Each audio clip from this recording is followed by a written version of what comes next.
The land belongs to Amanyoro Investments Limited. Again, he went to the High Court in the year 2022. I was not Deputy President. I made my witness statement before I became Deputy President. I supplied all documents before I became Deputy President. I did not file any evidence as Deputy President. And the matter was concluded. And the High Court issued a judgment. We'll give you the judgment that the land belongs to Amanyoro Investments Limited. I am told that they have appealed the judgment. I invite the Honorable Mutuse to apply to be co-joined in the appeal, and then he can argue his case. This is a matter that has been adjudicated by the High Court of Kenya and made a determination. And you want to bring it to the National Assembly. The matter is alive with the Court of Appeal. It is sub judice to even discuss it in Parliament because a determination has been made. Irregular procurement of mosquito nets at a cost of 3.7 billion. I saw a huge headline from the Star newspaper, planted headline. This is the most ridiculous headline I've ever seen. And this is the most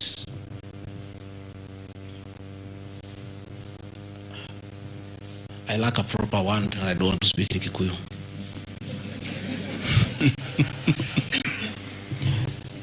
I think somebody needs to give me some water.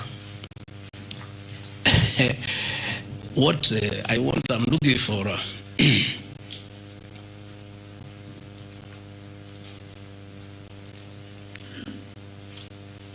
I have seen that allegation. I want to respond as follows. One,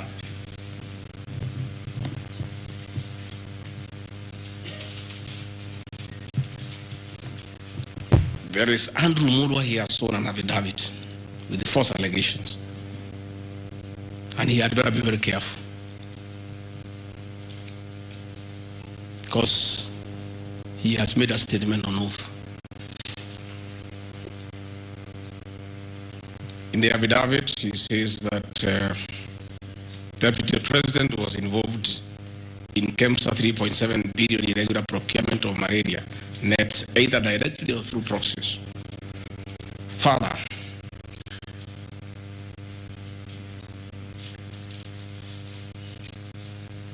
Shobika Impex Limited is an international company, the fourth largest manufacturer of mosquito nets in the world. It has done many tenders with KEMSA, with the Global Fund, countries in Africa and Asia. And there was a tender.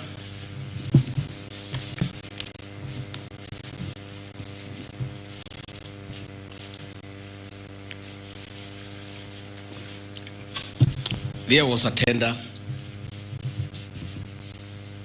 funded by Global Fund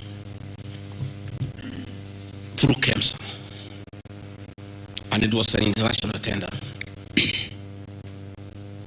for manufacturers. The company owned by my son Chris Kenya Limited are not manufacturers, and they did not participate in any way in the tender. In any way. What happened is that in the year 2014, 8 years before I became Deputy President, Shobika Impex Limited appointed Chris Kenya as their local agent, whose work is to do their errands and follow their supplies at the ports of entry. Chris Kenya did not participate in this tender. It was done by Shobika. KEMSA wrote to Shobika and said, your tender was not successful because you had a problem with pagination of your security documents. Pagination. Those of you who have done tenders, you number the pages. And if they are not right, you can be disqualified. And therefore, they were told, can you come and collect your bid board, your original bid board? That's what happens. If you participate in a tender and you don't win, you are asked to collect your bid board. And they kept on coming to collect the bid board. It was not available for almost 3 months. And they asked the local agent, that is Crystal Kenya Limited, can you follow up on our behalf? We participated in this tender. We did not win. We have a letter asking us to collect the bid board. We are waiting for it because this is money that is tied as our agent in Kenya. Can you follow up? And that is why when my son on behalf of Crystal Kenya Limited went to KEMSA trying to follow up.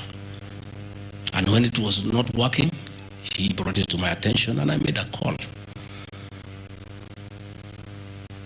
to Mr. Andrew Mulwa, asking, my son has been here. There's a little issue about a bid board of an unsuccessful tenderer. Why is it that this is money that is tied?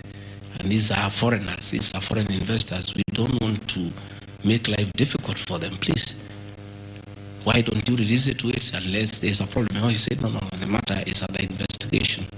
That is why we cannot release it. The bid board is with the SEC. I said, fine. If the matter is under investigation, so be it. Right along, the investigations were over. EACC wrote to KEMSA and returned the bid board.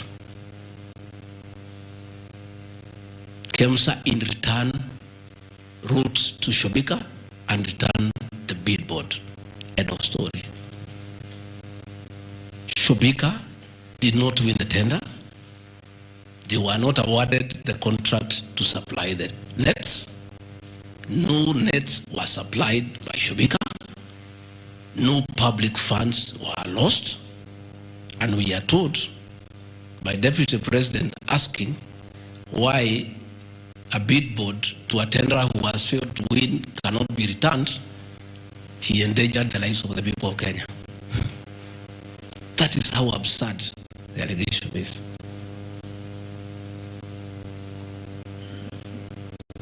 There is no evidence that the company with my son participated in the tender. They did not participate. There is no evidence that the Deputy President interfered with the tender. The only crime is that urging support to show that this tender had no problem. After the investigations, during the investigations, the CEO,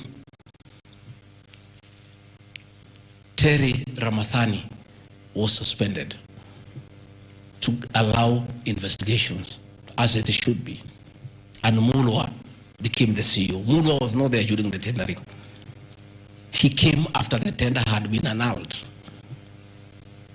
And now he was dealing with the aftermath of the annulment of the tender, that is returning the bid board, sending document to ACC. After investigations by ACC and the Senate were concluded, Terry Ramadhani was appointed by President William Ruto as the Deputy High Commissioner to India. That tells you, because when those appointments are made, the head of public service writes to ACC, DCI on issues of integrity. Terry was cleared, which means there was no scandal. And again, and most important, no public funds were lost, no nets were supplied.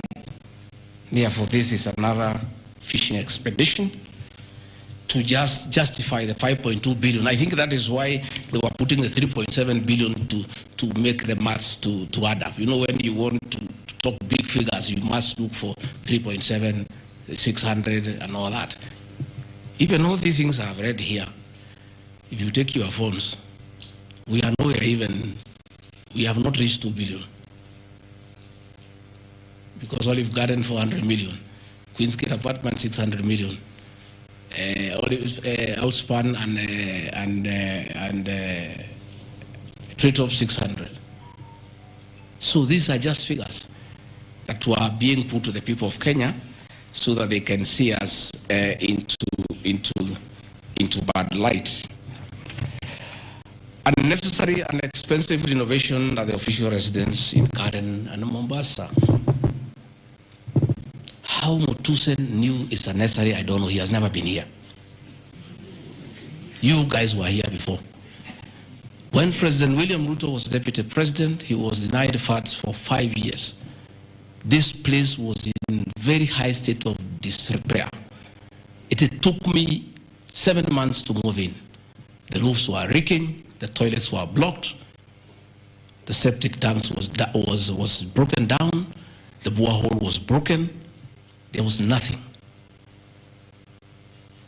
Parliament, in its own wisdom, allocated funds for the renovation of this residence. As deputy president, I have nothing to do with public expenditure. In fact, at that time, the accounting officer between 2022 and 2023 financial year was the State House Controller. Procurement was done, tender was awarded, and the renovations were done. As you can see, the place looks good. There was need to dignify the office of the deputy president because he has a function of coordinating development partners. Ambassadors and high commissioners and all sorts of international visitors are always here. So to dignify the office of the deputy president, the residents needed to be in the right standard, and that is not my decision, and I have nothing to do with it. As for the contractor who was awarded the job, I don't know him, and I don't need to know him. I have no business. Where he transferred his money, I would not know. I have no access to his account. Whether he is related to me, the answer is no. I don't know him. And for the record, I don't wish to know him because it's not necessary.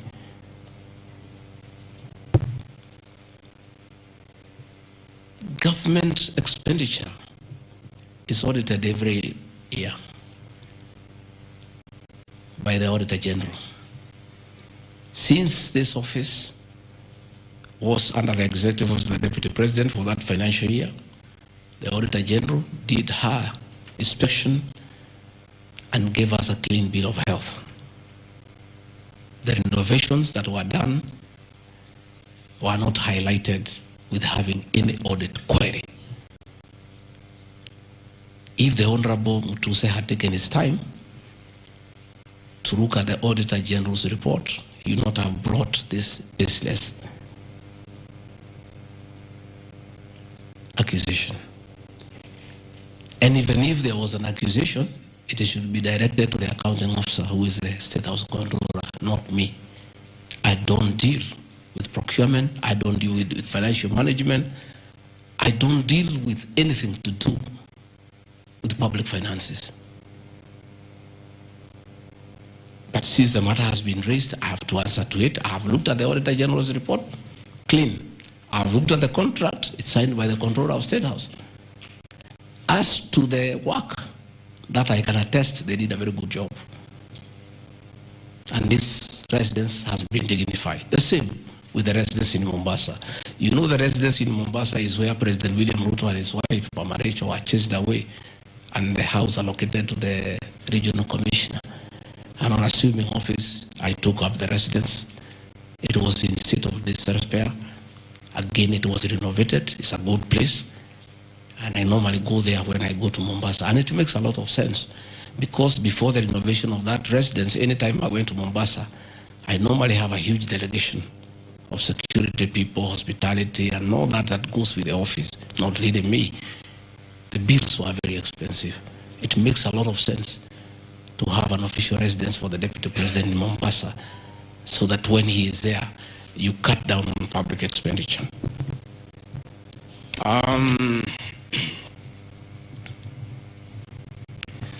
Dubiously acquiring a substantial portion of sum of 100 million paid to Lusona Events Limited. Again, that's another ridiculous acquisition from the north.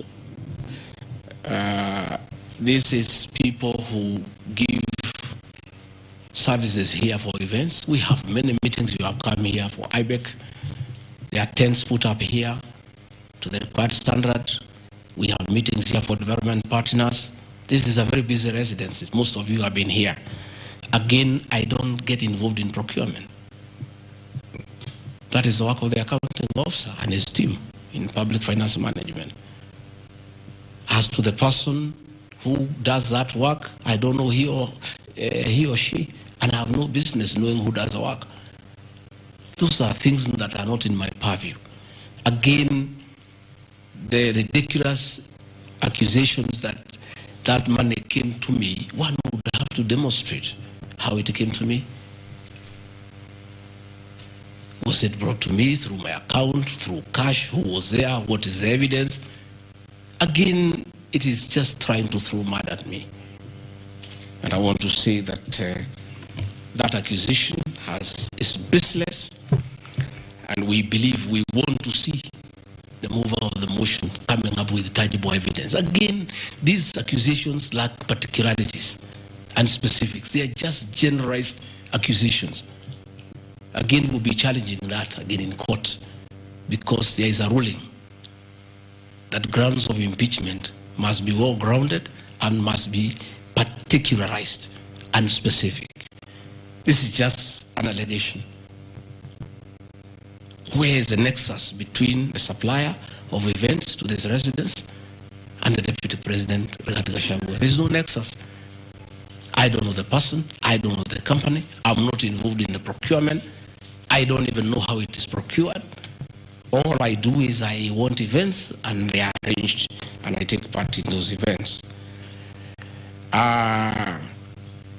Those accusations of funds utilizing the Deputy President, in the office of the Deputy President, coming for my personal benefit are ridiculous, unfounded, and totally malicious, and there's no evidence whatsoever.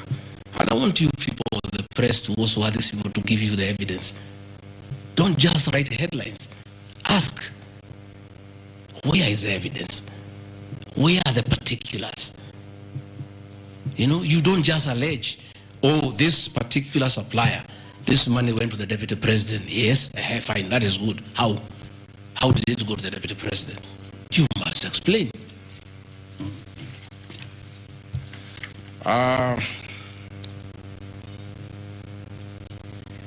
Alleged sensational but false allegations against Lady Justice Esther Maina.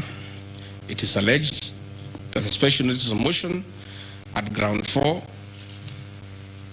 had a gross violation of the Constitution, that I publicly attacked the Lady Justice Esther Maina and forcibly threatened to bring action against her.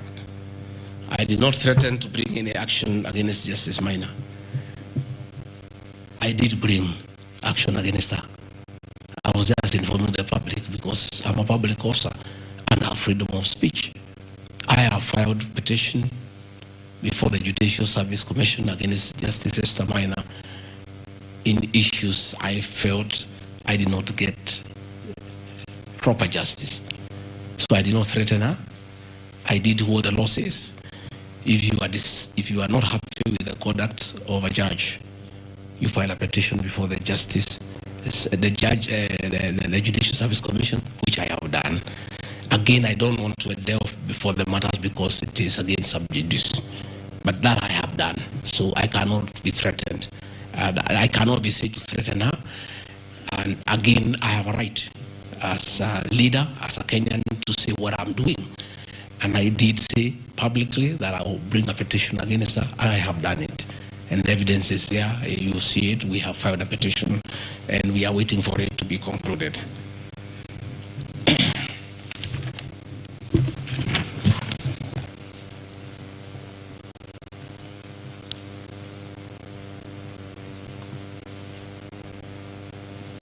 Again, I want to emphasize that my statements were protected speech consequent to a decision by the landed judge in a matter involving my personal assets, which I disagree with and found to be wholly unfair. The matter having been concluded at that stage, my criticism of the decision was not sub judice, nor in any other manner prohibited by law. While I respond to the ruling of the landed judge, I was in absolute disagreement with it. Contrary to the assertions, the special motion, I did not forcibly threaten to bring action against the learned judge. I took legal action available to every citizen of Kenya under Article 168(2) of the Constitution, which allows any person to petition the Judicial Service Commission for the removal of any judge, and filed a legal complaint before the Judicial Service Commission in March 2024. The complaint being live before the JSC, discussion of the conduct of the learned judge in the said matter here would be sub judice. Diverting materials meant for construction of Kilifi Malindi Highway to Tamaka private load to Vipingo Beach Resort. Again, I said Vipingo Beach Resort belongs to the estate of the late Governor Gachagua. The facts are as follows. King Charles III visited Kenya between 30th October 2023 and 3rd November 2024. During his state visit, one of the designated places where King Charles III was to visit was Kuritu Marine Conservancy, which shares a road with the Vipingo Beach Resort. And it's a public road, by the way, it's not a private road. I have annexed a copy of the program of the state visit to Kenya by King Charles III, marked RG, which at page 13 on item 63 and 64 shows his departure and arrival at Kuritu Marine Conservancy. As I was walking around, I slept there, I think 2-3 weeks before the arrival of the king. And as you all know, I walk every morning. And as I walked on that road, I found there was a lot of activity and tarmac was going on. I was very happy and I asked what was happening. And I was told that the king himself, the third, will be coming. So, like all other residents of that area, we are very indebted to King Charles III that this was done very speedily. Rigathi Gachagua never called anybody to do this road. In fact, I'm informed that this road is donor funded, the one to Kilifi, and there's a component of corporate social responsibility. And I have learned, after I have inquired, that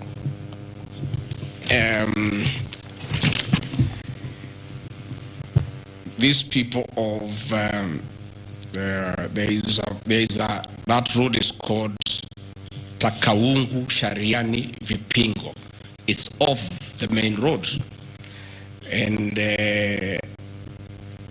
I am made to understand that Kuritu Marine Conservancy,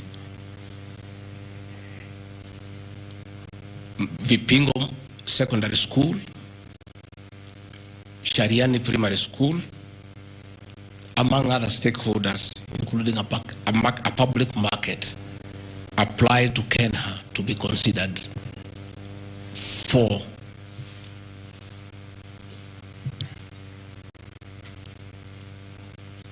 corporate social responsibility. And I think the issue of the king hastened that request. And that's why I said we are grateful to the king. Again, I invite evidence to show that I influenced that road. In any case, I would like to know the member of parliament for that area, how he will vote in this motion. He should be a very happy man. If Deputy President Rigathi Gachagua occasioned a tarmac road to be done in his constituency, he should vote for me. But I didn't. And when I went there, that Shariani market, people are very happy with that road. Because I walk there in the morning when I sleep there. People are very happy with that road. The secondary school there, the boys and girls are very happy. The primary schools are there. And again, contrary to the assertion by the Honorable Mutuse, it's not a private road, it's a public road. And it is serving many people, a primary school, a secondary school, a market, and a whole community, including the family of the estate of the late Governor Gachagua. We are just beneficiaries of good deeds by our government that were hastened by the arrival of His Majesty the King III. Undermining the President and the Cabinet by allegedly making contradictory public statements from the position taken by Cabinet regarding the evacuation of the people residing along Nairobi River. To start with, for the record, President William Ruto has never complained to me that I have undermined him. If he has told that to Honorable Mutuse, I would like to know that he has complained to Honorable Mutuse that his deputy has undermined him. Article 147 of the Constitution provides the Deputy President shall be the principal assistant to the President and shall deputize for the President in the execution of the President's functions. Article 28, which states that every person has inherent dignity and the right to have that dignity respected and protected. Article 29C, which states that every person has the right to freedom and security of the person, which includes the right not to be subjected to any form of violence from either public or private sources. Section 152G1 of the Land Act, which states that notwithstanding any provisions to the contrary in this act or in any other written law, all eviction shall be carried out in strict accordance with the following procedures. A, be preceded by proper identification of those taking part in eviction or demolitions. B, be preceded by the presentation of the formal authorizations for the action. C, where groups of people are involved, government officials or their representatives to be present during an eviction.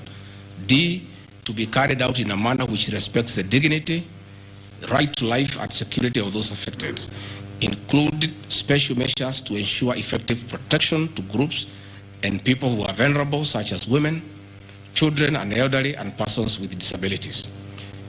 F, includes special measures to ensure that there is no arbitrary deprivation of property or possessions as a result of the eviction.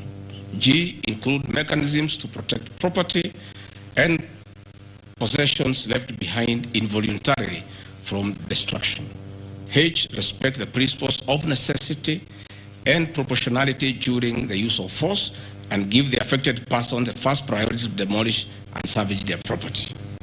Critically, our Constitution provides at Section 147(2) that first, the Deputy President shall perform the functions conferred by these constitutions and any other functions of the President as the President may assign. Pursuant to Article 3 of the Constitution, I, as well as every citizen of Kenya and state of public officers, have the obligation to respect, uphold, and defend the Constitution in performing any of my functions. The national values and principles of governance contained in Article 10 of the Constitution by those state organs, public officers, and all persons, including myself as the Deputy President, wherever we make or implement public policy decisions. In relation to this matter, these national values and principles include the rule of law, democracy, and participation of the people, human dignity, equity, social justice, inclusiveness, equality, human rights, non-discrimination, and protection of the marginalized. Adherence to these principles became extremely important when we, as state officers, are contemplating legal evacuation of citizens with a duty to avoid inhuman forced evictions that would be contrary to our Constitution and international law. While campaigning with the President, and subsequently when I was sworn in as Deputy President, you can remember, I promised as a key pillar to the Kenya Kwanza government that there will be no forced and unlawful evictions and that all evictions shall be human and entail legal compensation. You remember my inauguration speech. I said never again shall this administration carry out inhuman evictions in a brutal manner as was done in the previous administration. I and my office, the Deputy President, have undertaken extensive engagement with all parties in regard to the cabinet decision on eviction, which I fully support, including the Nairobi River, which is an entity under the ODP and County Government of Nairobi. Adherence to these principles become extremely important when we as state officers are contemplating legal evacuation of citizens with a duty to avoid inhuman forced evictions that would be contrary to our Constitution and international law. Guideline number 6 of the United Nations General Assembly, guidelines for the implementation of the rights to adequate housing, prohibits forced evictions, and the state should ensure that any eviction under domestic law are fully compliant with international law. The guidelines further require meaningful engagement with communities to ensure that the rights of residents are implemented cooperatively without the need for eviction procedures or police enforcement. I have supported the implementation of cabinet directives on the eviction, safe for the fact that on being informed that each person residing at the Nairobi River was being evicted and paid only 10,000 shillings, which I and many other Kenyans felt inadequate compensation for eviction. I insisted that the government should abide by constitutional dictates and international norms while implementing any cabinet decision, including eviction, and maintain the dignity of citizens of Kenya facing evictions. My statements did not and cannot be construed to undermining the president, because the president, like me, sought to defend the very constitution. I hope I'm very clear. Am I clear? I cannot, I will not oversee, supervise, forced, brutal eviction against the people of Kenya. That I will not, and I can't. President William Ruto and I on the campaign trail gave a solemn undertaking to the people of Kenya that under our administration, that will never happen. So when I was asked to oversee brutal, inhuman eviction against innocent people without notice, without compensation, without due regard to what the Constitution says, I found it very, very difficult, and I rescued myself and allowed the CS for Interior, the Head of Public Service, the PS for Internal Security to proceed. If that is the reason why Rigathi Gachagua should be impeached as Deputy President of the Republic of Kenya and sent home for refusing to undermine the Constitution, for saying no to brutal and inhuman eviction of poor Kenyans, let it be. Undermining devolution by allegedly holding a meeting in Nairobi. Good people. I'm sure you are as embarrassed as I am. That a deputy president holding a public meeting to talk to the people of Kenya is undermining devolution. To start with, Deputy President Rigathi Gachagua, in the duties spelled out by the President under Executive Order number 1 of 2023, he has the duties to coordinate intergovernmental relations. I work with the governors. This is home of devolution. I hold meetings with the governors every day. I chair IBEC. I cannot be accused, and I need evidence tabled that I undermined devolution. The motion alleges that on 29 September 2024, I unlawfully interfered with the running of the Nairobi City Council government by holding a public rally where I allegedly incited citizens against law directives of the county government on planning and relocation of markets. This is my response. It is not true that I incited citizens against the law directives of the county government as alleged. I wish to clarify and point out that when I held the public rally, I merely requested the governor of Nairobi County to speak and listen to grievances which were being raised by the market traders. Videos will be produced tomorrow in the National Assembly. I, Rigathi Gachagua, asking Governor Sakaja to take time to listen to the people and listen to their grievances. The traders had sought me out to intervene and request the governor on their behalf to to dialogue with them and seek a solution to their grievances with regard to the relocation of markets. Had the governor listened to these traders, they would have had no business coming looking for me. All I was saying is listen to the people. Before you relocate them, have public participation. Most of those traders have lived in Wakulima market for 40 years. They wanted to discuss with the governor what happens to us, what happens to our customers, what happens to the distances that we cover, what about the extra cost of going to the new relocation. And I think the traders were right. Requesting a meeting with an elected leader is their right. And when they requested me to go and meet them, because they were desperate and they needed somebody to hear to them, I did go and speak to them. Again, this motion alleges that on 20 September 2024, I unlawfully interfered with the running of the Nairobi City Council by inciting citizens against law directives of the county government. The leadership of Nairobi business traders approached me sometime in March 2024 at my official residence to discuss multiple issues affecting business and requested engagement in the resolution and intervention on these issues adverse to business. Consequent to this meeting, I directed that short, medium and long-term strategies be undertaken, coordinated by the Office of the Deputy President, to address the issues raised that are cross-cutting with the agencies including KRA, Kenya Post Authority, Counterfeit Authority, Kenya Bureau of Standards, the National Police Service, Kenya Corporate Board, given that the violation is under the Office of the Deputy President. I was just doing my work.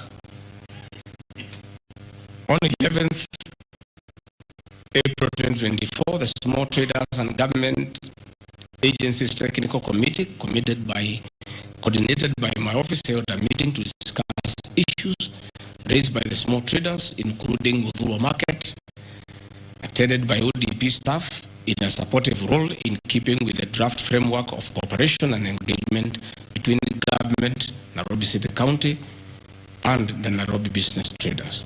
Subsequent to that meeting, a meeting on 24th April 2024 between Nairobi City Council and the Nairobi Small Traders and numerous others, the ODP on 22nd July 2024 invited His Excellency Johnson Sakaja, among other state officers, to a meeting at ODP.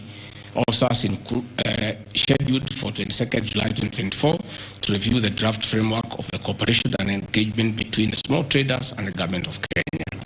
On 3rd September 2024, the ODP wrote to Governor Johnson Sakaja